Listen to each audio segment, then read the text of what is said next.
Hi, I'm Anna. Hi, I'm Nathan. And we met on Christian Connection. It was around 2019 that I decided to join Christian Connection because I was single for 7 years then. And I want to find someone who shares the same faith as I do. I started doing it because there just wasn't really people I connected with in my area. I live in quite a rural area. I'd said to myself, and I'd prayed that I'll go on this time and I'll give it 6 months. And if nothing happens in 6 months, then I'm done with like dating apps or dating.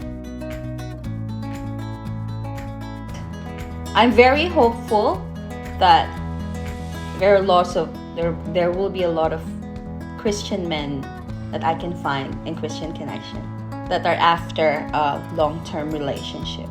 At first a bit overwhelming, but also a bit exciting because there's like a lot of possibilities.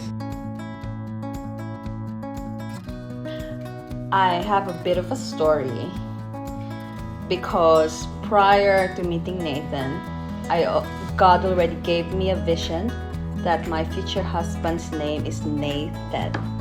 So I am already in the hunt of the Nathan that God told me about.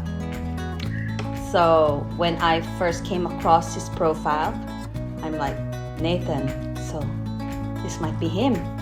So I checked his profile and he's got two beautiful photo there. But I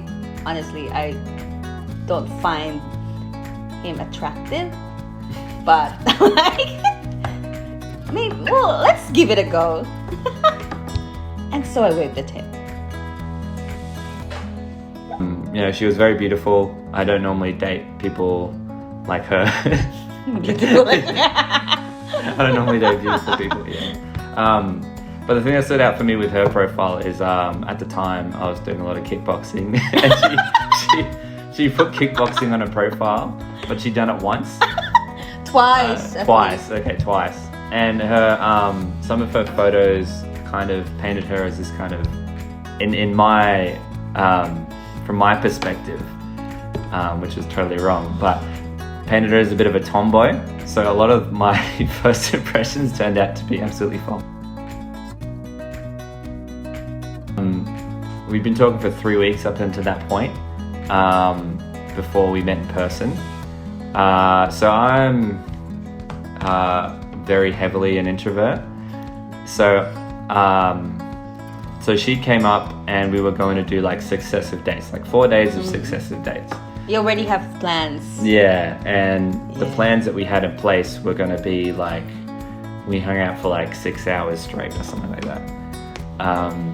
Which I kind of knew in the back of my mind I wasn't going to handle that very well. But Anna's reaction was a reaction of understanding.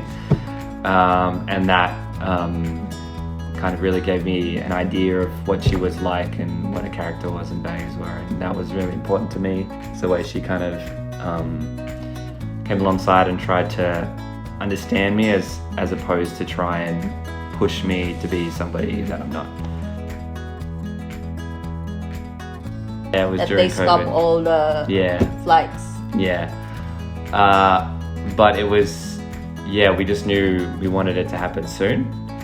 Because the long distance thing wasn't going to work, and once we were in the same place, we were just kind of like, we just wanted once we were in the same place, we wanted to be married.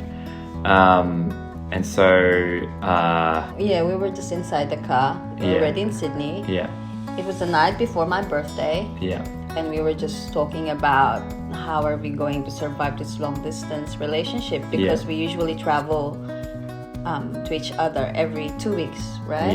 Yeah. And travel will unlikely to happen that time. Yeah. And then we just decided, we're just like, let's just get married.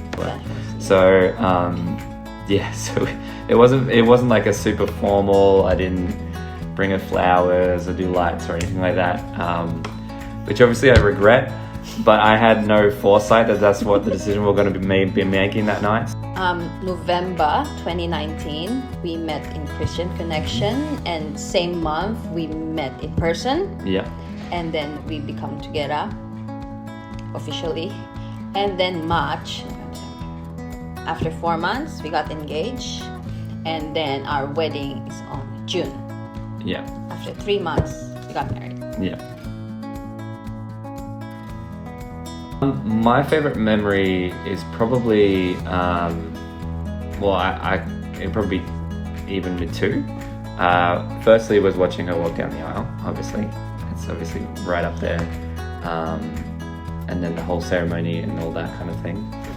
And then at the reception, hearing speeches from all our family, from my grandfather, from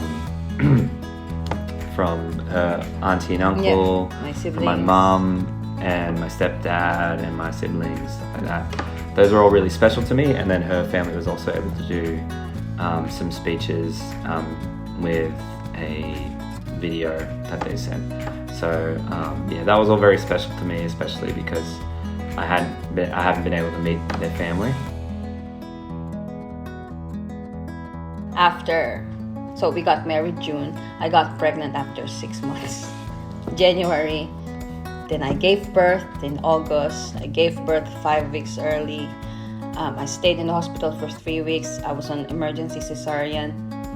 And after I gave birth, that's when I realized that he is really my partner in life. Like, I saw how he took care of me. Like, he showered me. I'm very casual, very, for lack of a better word, chaotic, creative person. And she's very much an organized, outgoing, ambitious person.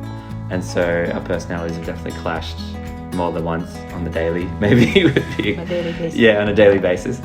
But some of my best memories, I would say, and best moments would be the moments where we've come together, and we've come to a point of understanding, and we've listened, and Say sorry. Apologize, say sorry, and we take responsibility. We are accountable, and I think, to me, that I remember those things, I think, the most, because, well, those are the most emotional times in marriage. And now that we have Izzy as well, that's even more important. And I've seen even more of that from her, and that's what I really love about her. And it's really the thing that I'm glad I realized, like, way back when I decided to do the whole 6-month thing, is that this is what's important in a relationship. It's not the looks, it's not necessarily shared interest, though that's nice. It's really just these basic things, is your willingness to kind of sacrifice for each other and put yourself second and that kind of thing. And so those are the kind of the moments that I remember the most, because they're the most impactful to me and demonstrate to me the most beautiful things about her as well. Never compromise your faith and never lose hope, because when you have a desire to have a husband or a partner and a family, God will give you the desire of your heart. It's from the Lord. I would say, especially to the guys, that not to lower your standards. That's not what I'm trying to say. I'll try and articulate it better than that. But to look for what's important and value their character above everything else. That's the most important thing, and everything else comes second to that.